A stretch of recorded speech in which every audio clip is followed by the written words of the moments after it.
Jemaat yang dikasih Tuhan, Shalom. 弟兄姐妹们平安。 Saya menyambut Bapak Ibu Saudara yang ada di tempat ini dan Bapak Ibu Saudara yang beribadah secara online. 我欢迎每一位弟兄姐妹来这里，崇拜的，还有在线上崇拜的。 Kita tahu di tengah-tengah kondisi yang kurang kondisif ini, tapi kita bersyukur Tuhan masih berikan kita kesempatan untuk belajar kebenaran firman Tuhan. 我知道在这么不好的情况下，我们很感谢神，我们今天还可以来到这里崇拜。 Tema yang diberikan kepada saya adalah Rich in God's Eyes. 今天的主题就是在神眼里的富有， Yang diambil dari Matius 19 ayat 16 sampai 26. 取自于马太福音的19章16到26节， Akan dibacakan di dalam bahasa Mandarin. 只有用中文来读。马太福音19章16到26节，有一个人来见耶稣说：“夫子，我该做什么善事才能得永生？”耶稣对他说：“你为什么以善事问我呢？只有一位是善的。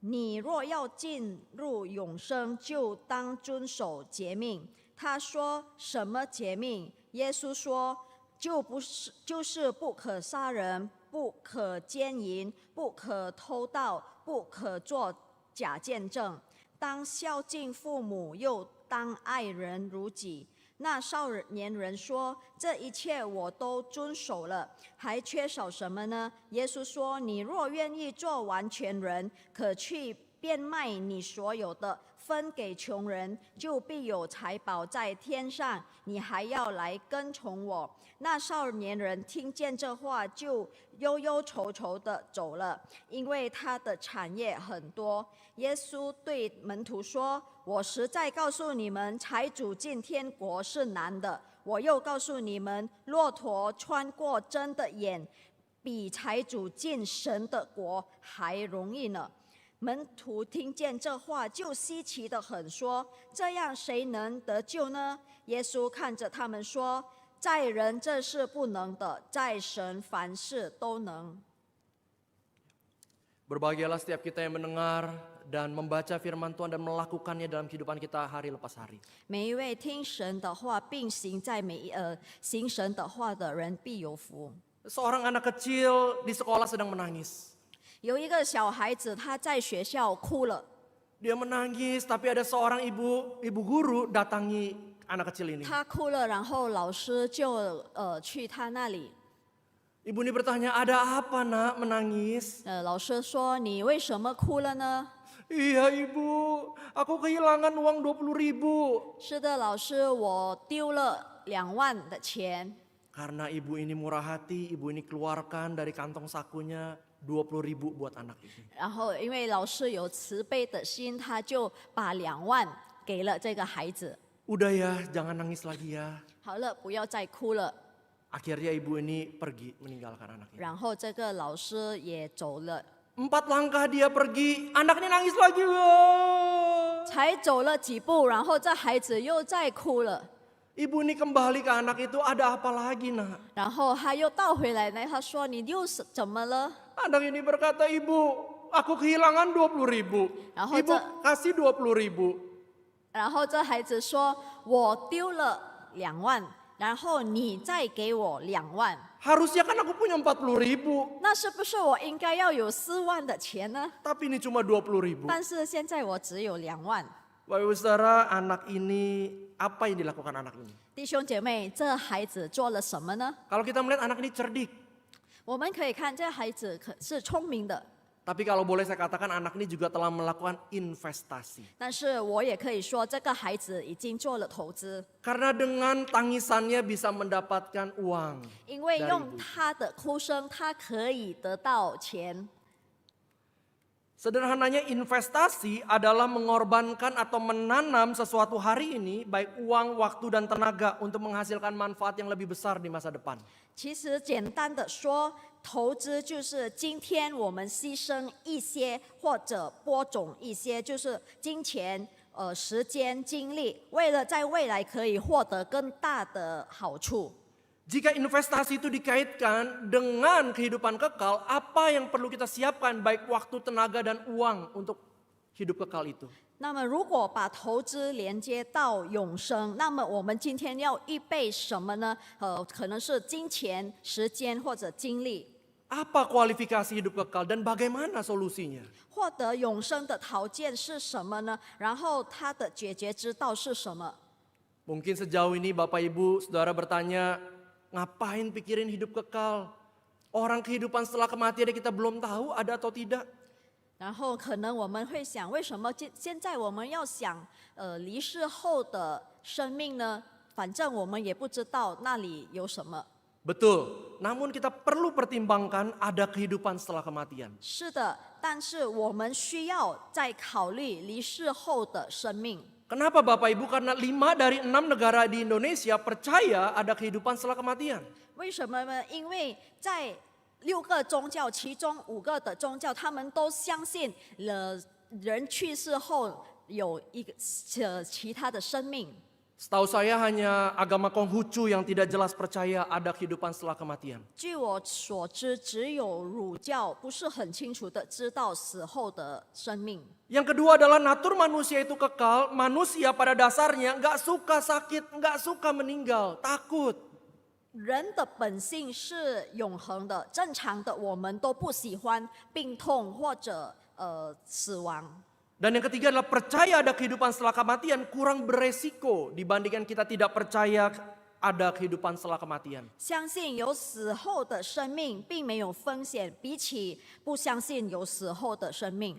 Kalau kita percaya ada kehidupan setelah kematian ternyata tidak ada, maka kita cuma rugi investasi keagamaan di dalam dunia ini. 如果我们相信死后有生命，但原来是没有，那么我们只是在这世上的投资赔了。 Tetapi kalau kita tidak percaya ada kehidupan setelah kematian ternyata ada, maka kita ada penyesalan selamanya. 但是如果我们不相信有死后的生命，但是原来是真的有，那么我们会永远的后悔。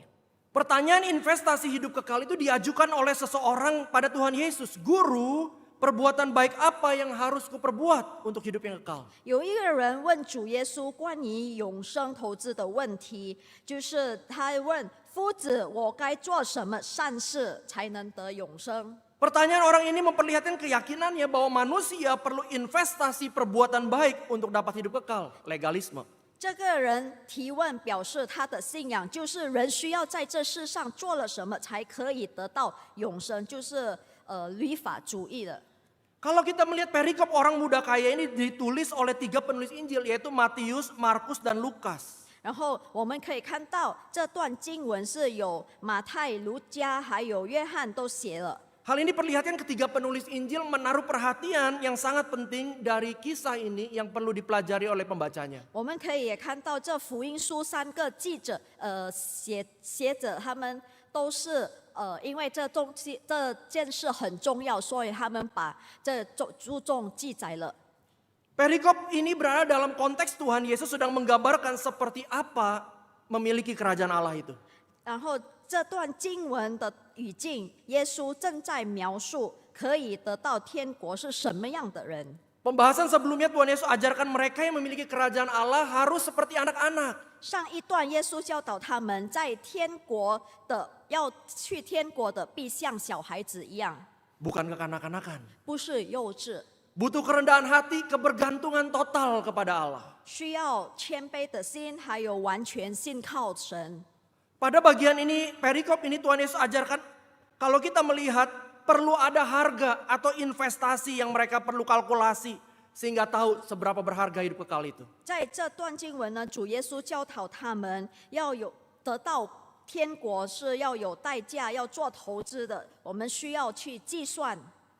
Baru setelah perikop ini kita melihat ada upah bagi mereka yang telah investasi hidup kekal. 这段经文之后，耶稣在教导他们做永生投资后的工价。 Ada orang berkata ikut Tuhan nggak perlu kalkulator, nggak perlu hitung-hitungan. 有的人可能说跟随神不需要计算的， Ada betulnya, tapi kalau kita melihat perikop ini dan minggu lalu kita melihat Tuhan Yesus pakai kalkulator loh untuk hitung-hitungan. 但是如果我们再看清楚，耶稣其实他是做计算的。 Minggu lalu kita diminta mengampuni, apa yang kita diminta hitung? 我上个星期我们学习了要饶恕别人，耶稣教我们要算什么？ Untuk bisa mengampuni, Tuhan bilang kamu perlu menghitung dosamu yang telah diampuni Tuhan yang tidak terhitung itu. 然后耶稣教导说，你需要计算你的罪恶，耶稣已经赦免了你那个无法计算的罪。 Minggu ini kita diminta Tuhan untuk buka kalkulator kita menghitung seberapa bernilai hidup kekal itu. 然后今天耶稣要我们来计算我们的生命有多么大的价值。 Pertanyaannya siapa orang ini? 问题是这个人是谁呢？ Matius mengatakan ia masih muda, artinya berusia 20 sampai 40 tahun. 马太说这位人他还很年轻，就是20到40岁之间。 Lukas mengatakan ia adalah seorang pemimpin masyarakat. 路加说他是社会上的一位领导。 Banyak penafsir sepakat ia adalah pemimpin sinagog tempat ibadah orang Yahudi. 然后有很多解经家，他们都认为他是犹太人教堂的一位领导。 Ia seorang pemimpin, muda, taat beragama, dan sangat kaya. 他是一位领导，很年轻，很富有，然后他也很虔诚。 Bisa dikatakan dia memiliki semua yang diinginkan bagi orang-orang muda pada waktu itu. 可以说，他所拥有的一切都是那时候所有年轻人都想得到的。 Namun apa yang ia miliki dan capai tidak membuatnya puas. Ada kegelisahan yang dialami. 但是他所拥有的成就使他还是不满足，然后他还在忧虑。 Seperti kita hidup di zaman ini, ternyata kekayaan, pencapaian, penghasilan kita tidak akan bisa membuat jiwa kita itu tentram. 然后就像现代我们所有的成就，我们所得到的，还是不能使我们的灵魂安静。 Karena kita tahu semuanya itu akan berakhir di lubang 1 kali 2 meter. 因为我们知道，这所有的一切都会结束在1×2的洞里。 Muncul kegelisahan dan pertanyaan, apakah dengan ini aku layak dapetin hidup kekal? 然后就出了一个问题：我们是不是足够配得到永生？ Kalau banyak pemimpin Yahudi waktu bertemu dengan Yesus itu biasanya menjebak Tuhan Yesus. 许多犹太人平常提问是要陷害耶稣的， Tapi banyak penafsir sepakat pemimpin muda ini dengan tulus bertanya. 但是所有的解经家都认为同意这位年轻人他是诚心想寻求答案的。 Dari mana kita bisa tahu? Karena Markus mencatat pemimpin muda ini rela berlari dan berlutut di depan Tuhan Yesus. 因为在马可他记载了这位年轻人他愿意奔跑和跪在耶稣的面前。 Saudara, kalau kita hadir waktu itu dan saudara lihat ada seorang lari-lari dan tiba-tiba berlutut depan Tuhan, apa yang saudara rasakan? 如果我们在当场，然后我们看到这位年轻人他正在奔跑，然后跪在耶稣的面前，我们有什么想法呢？ Saya menduga pemimpin muda ini ada kegelisahan yang sangat besar dan dia mencari kesempatan dan itu kesempatannya. 我猜测这位年轻人他经历了多么深的忧虑。 Kemudian apa jawaban Tuhan Yesus? 然后耶稣回答了什么呢？ Tuhan Yesus berkata, apakah sebabnya engkau bertanya kepadaku tentang apa yang baik? Hanya satu yang baik, tetapi jikalau engkau ingin masuk ke dalam hidup, turutilah segala perintah Allah. 耶稣对他说：“你为什么以善事问我呢？只有一位是善的。你若要进入永生，就当遵守诫命。” Di sini Tuhan Yesus mengarahkan pemuda ini untuk mengarahkannya kepada Allah. 在这里，耶稣引导这个年轻人到神那里。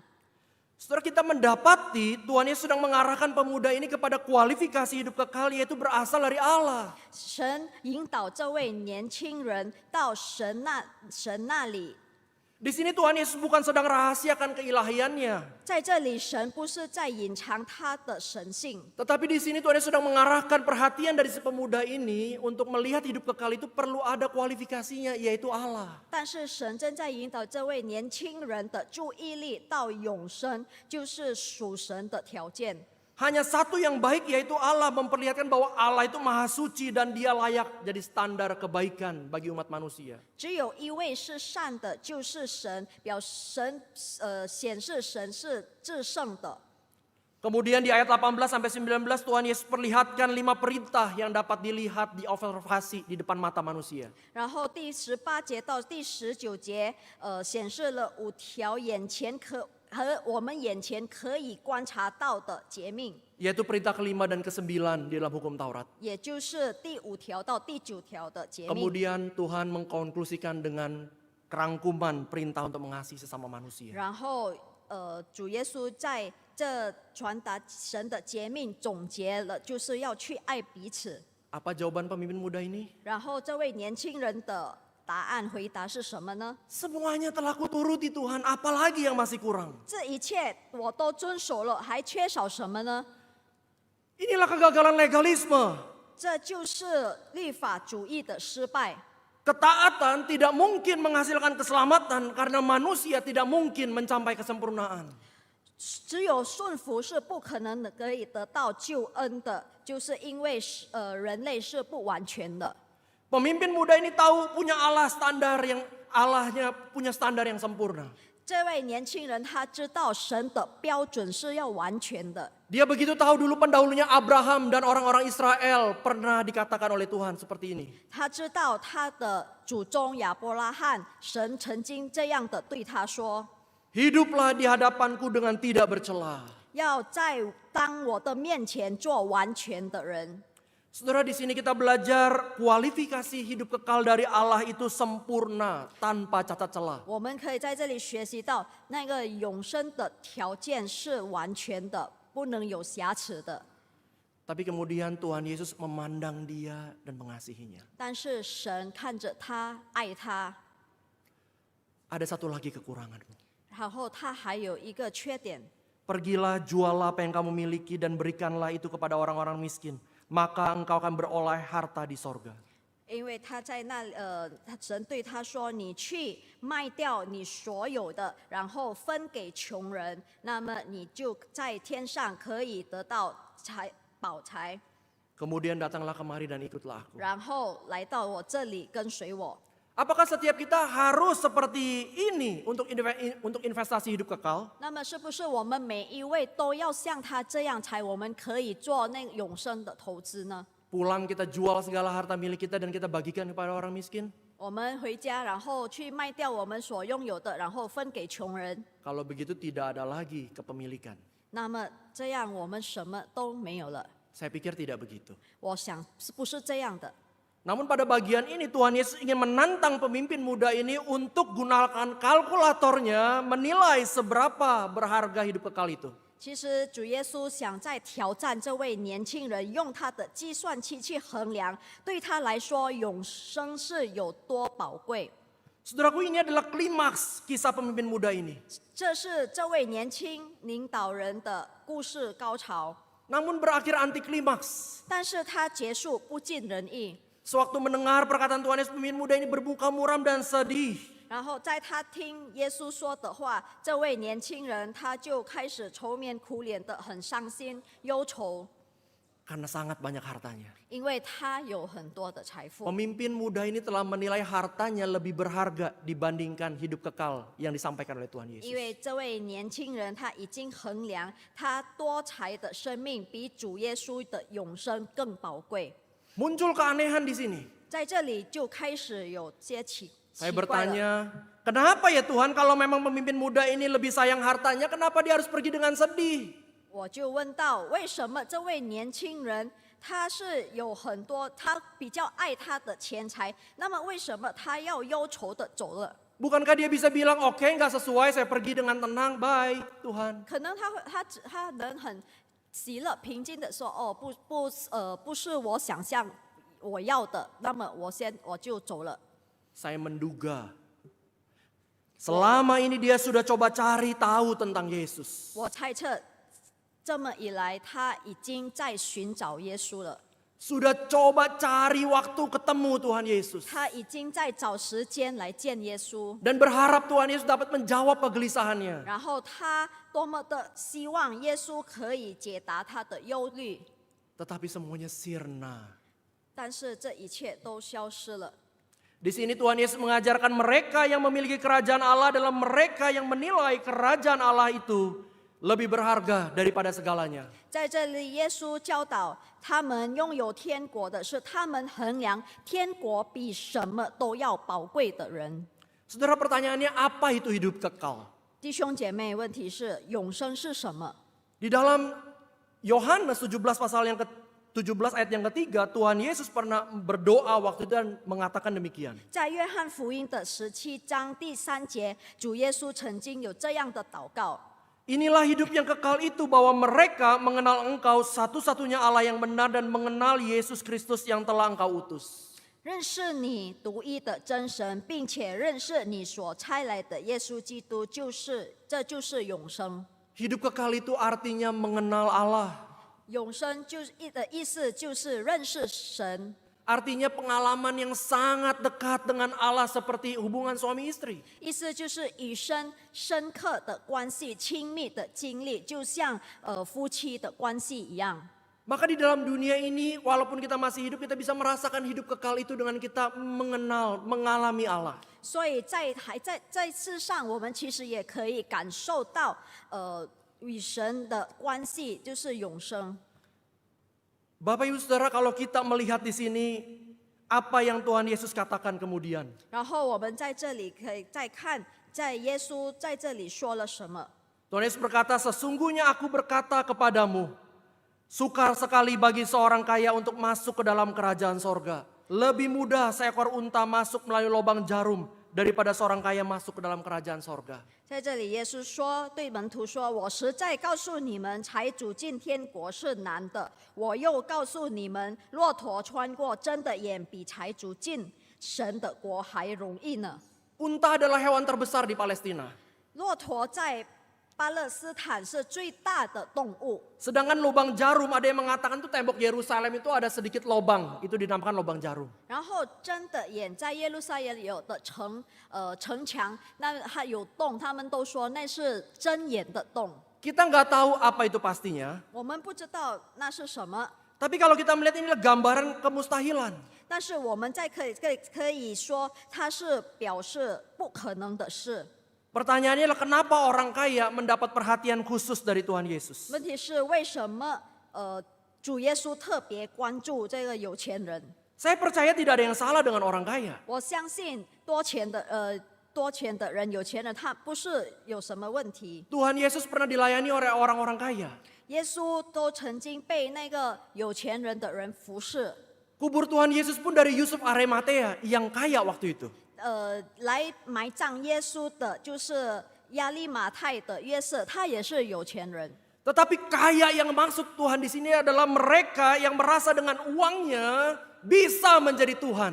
但是在这里，耶稣所说的有钱人，就是那些他们觉得他们的财富可以与神同等的人。 Dengan uang manusia sepertinya di dunia bisa membeli kuasa, kontrol, kenyamanan dan penerimaan dari orang. 以他们的财富，人类经常觉得他们在世上可以在买权势、掌控，还有舒适和别人的接纳。 Maka orang-orang kaya demikianlah yang sukar masuk kerajaan Allah. 所以这样的有钱人才很难进国度。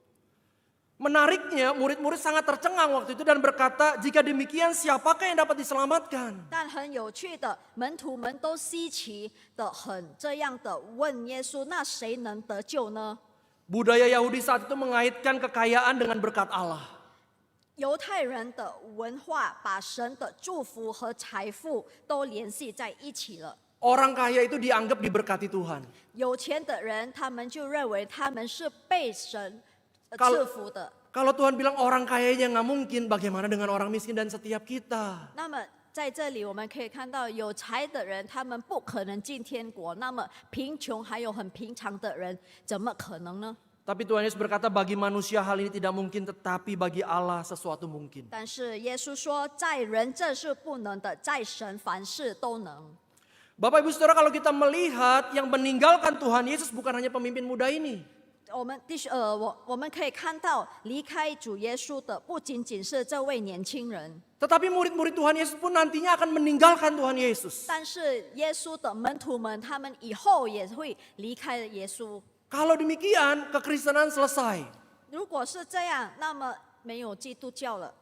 Tetapi apa yang membuat murid-murid itu awalnya takut dia meninggalkan Tuhan Yesus, tetapi pada akhirnya mereka berkobar-kobar menjadi saksi Kristus. 什么使这些耶稣的门徒本来他们很害怕的离开耶稣的，最后他们倒回来成为耶稣的见证呢？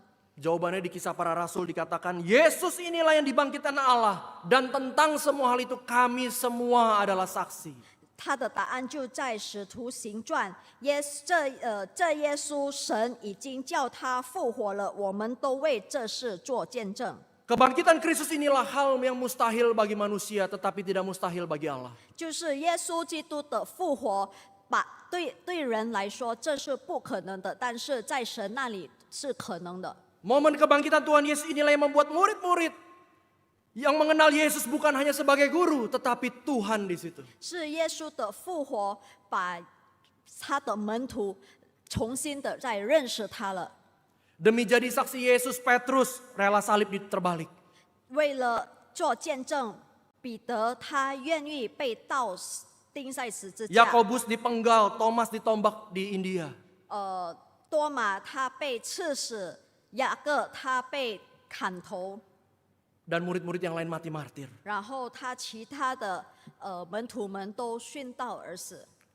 Saudara, ini gambar apa? Ada yang tahu? 弟兄姐妹，这是什么图片？ Seberang. 对面的那片地。 Saudara, kalau ada yang mau jual tanah seberang, maaf ya saya nggak tahu harganya berapa, kira-kira 1 triliun lah. 比如说有人要卖那片地，我不知道它的价格，但是我们说1万亿的价。 Dan ternyata ada ahli di US yang berkata di dalam tanah itu ada emas yang bernilai 1000 triliun. 然后可能有专家都说，那个地里边有很多黄金，它的价值是1000万亿。 Tapi setelah Bapak Ibu hitung-hitung harta kekayaan Bapak Ibu cuma 950 miliar. 但是在我们在计算我们的所有的财产的时候，一共呢只有9500亿。 Kira-kira kita akan berusaha nggak sampai 1 triliun kita beli tanah itu? 那么我们是不是要想办法的都要凑到这钱去买那块地呢？ Kalau kita investor yang hebat, maka kita lihat jangan lihat 1 triliunnya, lihat 1000 triliunnya. 如果我们是一位投资家，我们当然不是看他的1万亿，我们是要看他的1000万亿的价值。 Maka kita akan gadaikan semuanya dan kita akan beli tanah itu, bahkan kita pinjam uang bank untuk sampai 1 triliun. 可能我们会把我们所有的都把它卖掉，甚至去银行贷款，为了可以买那块地。 Bapak Ibu Saudara, inilah yang dilakukan murid-murid, mereka telah menemukan harta yang terpendam itu. 那就是像耶稣的门徒们，他们就找到了这被隐藏的财宝。 Mereka telah menemukan Yesus dan mereka rela menjual segalanya demi Yesus itu. 就他们的财宝就是耶稣基督，他们愿意把他们所有的卖掉，然后跟着耶稣。 Saudaraku, Allah tahu manusia tidak mungkin bisa mencapai standarnya yang sempurna. 神知道人不可能可以达到他完全的标准， Maka Allah yang sempurna itu datang ke dalam dunia. 所以这完全的神来到这世上， Ia mati di kayu salib menggantikan saudara dan saya yang sangat jauh dari sempurna ini. 他在世上，他在被钉在十字架，为了代替弟兄姐妹， Kemudian ia bangkit. 然后他再复活， Sehingga setiap orang yang percaya dan menjadi pengikutnya, kita yang tidak sempurna itu disempurnakan oleh Kristus. 使我们在跟随他的，我们不完全的人可以变完全。 Tadinya berdosa, tapi sekarang dibenarkan. 本来是有罪的，现在被称义。 Manusia bisa mencapai standar Allah yang sempurna karena pribadi dan karya Kristus. 人可以达到神完全的标准，是因着耶稣基督。 Hanya melalui Kristus solusi satu-satunya hidup kekal. 只有通过耶稣基督是永生的条件。 Seorang tokoh mengatakan iman Kristen tidak berawal dari doktrin gereja atau kelas Alkitab. Kekristenan itu lahir dari hati orang-orang percaya kepada seseorang yang meninggalkan kubur kosong pada suatu minggu pagi 2000 tahun yang lalu. 有一位专家这样的说：基督教不是起源于教会的教义或者查经班，但是基督教诞生在基督教的心中，因为2000年前的一个星期天清晨，有一位离开了坟墓。 Pribadi Kristus yang tidak ternilai itulah harta yang terpendam itu. 就是耶稣基督这无价之宝是在被隐藏的。 Maka ketika kita anak-anak Tuhan rela segalanya demi ikut Kristus, bukan karena kita rela dan mampu meninggalkan segalanya. 所以作为神的儿女们，我们要抛下一切跟随耶稣，不是因为我们可以抛下一切， Tapi karena kita telah menemukan Kristus pribadi yang telah mengisi kekosongan kita. 但是我们已经找到了一位耶稣来填满我们的虚空。 Ketika akhir persiapan khotbah ini, 然后在准备这道的时候， muncul ada suara dalam hati saya yang berkata, 然后在心里有一个声音的这样说。 Nandes, apa benar Tuhan Yesus jadi harta yang paling tidak ternilai bagimu? 男的是不是真的主耶稣还是你的无价之宝？ Saya langsung jawab dalam hati, tentu karena Tuhan Yesus adalah Tuhan dan Juru Selamat. 我就直接的说，当然的，因为耶稣基督是我的救赎。 Tapi kemudian muncul lagi pertanyaan dalam hati, betul dia yang paling berharga dan tak bernilai bagimu? 然后这声音又在说，真的，他对你来说是最珍贵而无价的呢？ Kemudian dalam keheningan di kantor saya tertunduk sama Tuhan. 然后在办公室，我就开始低头。 Saya malu karena seringkali saya merasakan Kristus yang tidak ternilai itu hanya di pikiran. 我就开始很惭愧的，因为我觉得那个无价的耶稣常常就只是在我的思想思维里， Tapi tidak betul-betul saya rasakan. 但是没有真正的感受到。 Terkadang keberhargaan saya sebagai hamba Tuhan bukan karena pribadi Kristus. 有时候，作为神仆，我觉得不是因为耶稣基督， Tapi melalui kebenaran firman Tuhan ini, Tuhan memeluk saya, menghangatkan saya bahwa dialah pribadi yang tidak ternilai itu. 但是通过神的真理，我觉得我可以再找到耶稣。 Kalau pertanyaan yang sama diajukan hari ini, 如果同样的问题 di tengah-tengah kondisi yang tidak kondusif ini, 在这么不稳定的情况下， apakah Tuhan Yesus masih menjadi pribadi yang tidak ternilai harganya bagi setiap kita? 那么是耶稣还是不是我们的无价之宝？ Apakah dia lebih berharga dari segala harta kita, bahkan keluarga kita? 他是不是比我们的财富还有甚至家人更有价值吗？ Atau apakah atau siapakah yang telah menjadi harta yang tidak ternilai bagimu, yang telah mengalahkan pribadi Kristus? 或者有什么，或者是谁已经超过于耶稣了？ Dalam dunia kita bisa jatuh bangun menilai Tuhan Yesus berharga atau tidak. 在这世上，我们起起落落，把耶稣视为无价之宝。 Tetapi kita bersyukur Tuhan akan terus ingatkan kita dan mampukan kita anak-anaknya untuk kembali menilai yang paling berharga, yaitu Dia. 但是我们感谢神，他一直的提醒，并且使我们他的儿女们能够专注于基督。 Teruslah miliki relasi dengan Kristus. 我们要继续与基督建立关系， Dan teruslah miliki hidup buat Kristus. 然后要因着耶稣而活， Karena itulah investasi hidup kekal yang Tuhan nyatakan. 因为那就是神所说的永生的投资。 Mari kita berdoa. 我们一起低头祷告。